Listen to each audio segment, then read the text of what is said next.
Ang House Majority Leader naman na si Representative Sandro Marcos, voluntaryong humarap na sa Independent Commission for Infrastructure at nanindigan na gawa-gawa lamang at puro kasinungalingan ang mga video statements ni dati Congressman Zaldico. Kaugnay niyan may nakalapang report si Bombo Isa Cotoner.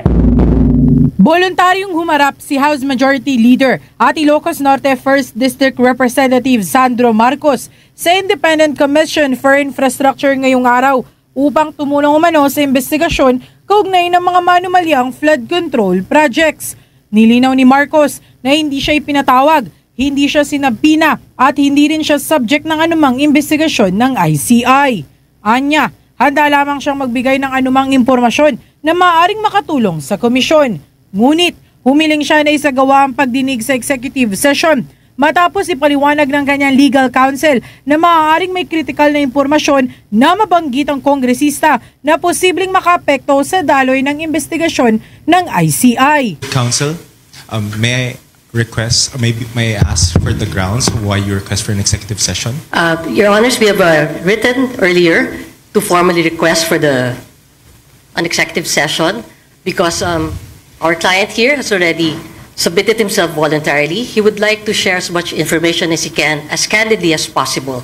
And more importantly, there may be critical information that may be elicited from his testimony which may jeopardize or compromise further investigation of this commission.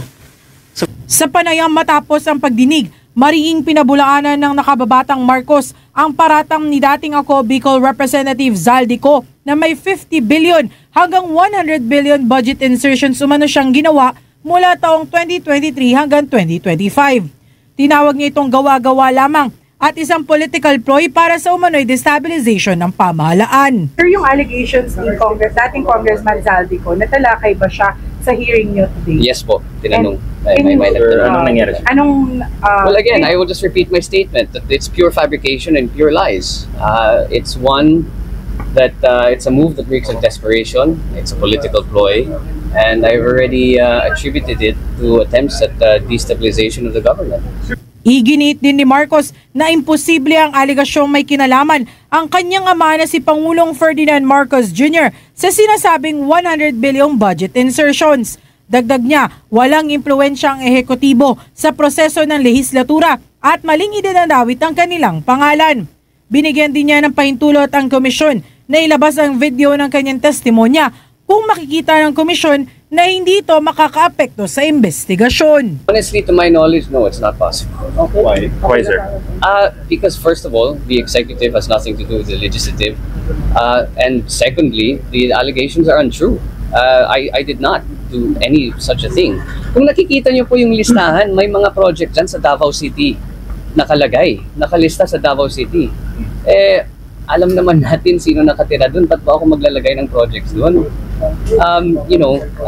Sana naman pag-aralan nila ng mabuti. But in any case, it's really not worth it. It's like I said, it's just an attempt. I have given the ICI full authority if they deem fit to release the video of my testimony.